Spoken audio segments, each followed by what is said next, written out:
जो लोग समय की वैल्यू नहीं समझते वो अक्सर आज का काम कल पर टाल देते हैं, फिर चाहे वो काम कितना भी जरूरी क्यों ना हो।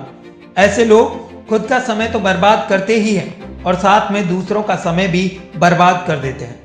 कहते हैं कि जो समय बीत गया वो कभी वापस नहीं आता, और यही छोटी सी बात हमें हमेशा ये याद दिलाती है कि हमें अपने आज के समय का किस प्रकार उपयोग करना है, ताकि भविष्य में हम कभी भी बीते समय को लेकर परेशान ना हो। हर किसी को समय के महत्व को समझना चाहिए।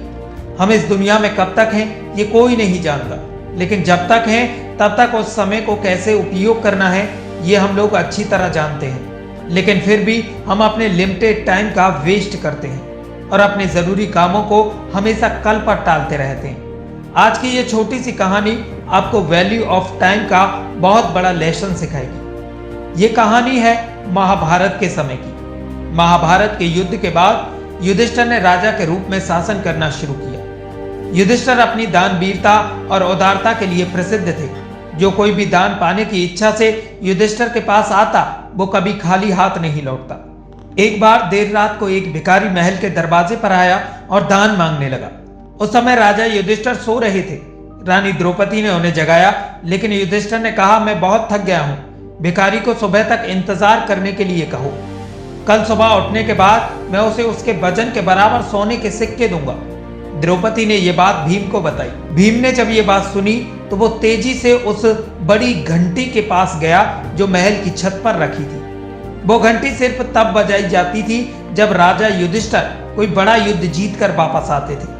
भीम बिना रुके उस घंटी को जोर जोर से बजाने लगा। घंटी की आवाज सुनकर हर किसी को लगा कि राजा युधिष्ठिर किसी महान युद्ध को जीत कर वापस आए हैं, और ये देखने के लिए सभी पांडव और राज्य के लोग वहां एकत्रित हो गए। काफी देर तक घंटी बजती रही।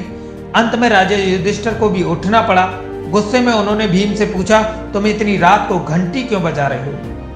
भीम ने बड़ी विनम्रता पूर्वक उत्तर दिया, ऐसा इसलिए है क्योंकि आज आपने बहुत बड़ी जीत हासिल कर ली है। ये सुनकर राजा युधिष्ठिर चौंक गए और पूछा, ये तुम क्या कह रहे हो? भला इतनी रात को मैंने कौन सा युद्ध जीत लिया है?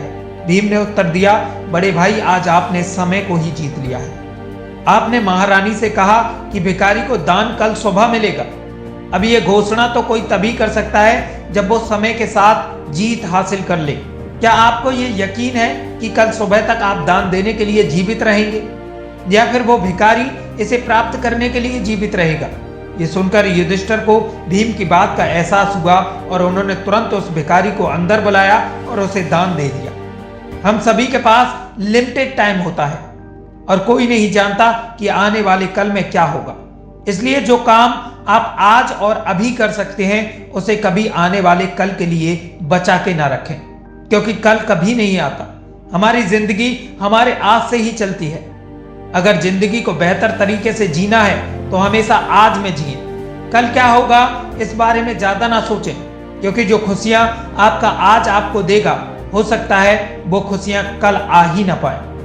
इसलिए कल की टेंशन ना लेकर अपनी लाइफ को एंजॉय करें, क्योंकि ये टाइम अगर चला गया तो फिर कभी लौट कर वापस नहीं आएगा। जो लोग समय की वैल्यू नहीं समझते वो अक्सर आज का काम कल पर टाल देते हैं, फिर चाहे वो काम कितना भी जरूरी क्यों ना हो। ऐसे लोग खुद का समय तो बर्बाद करते ही हैं और साथ में दूसरों का भी समय बर्बाद कर देते हैं, चाहे वो काम बहुत जरूरी हो या ना हो। लेकिन अगर वो काम अगर आप आज कर सकते हैं तो उसे कभी कल पर ना टालें। काम को टालते रहने की आदत कई बार हमारे लिए साथ में दूसरों के लिए मुसीबत बन जाती है। समय का उपयोग करना हम सभी के लिए बहुत जरूरी है।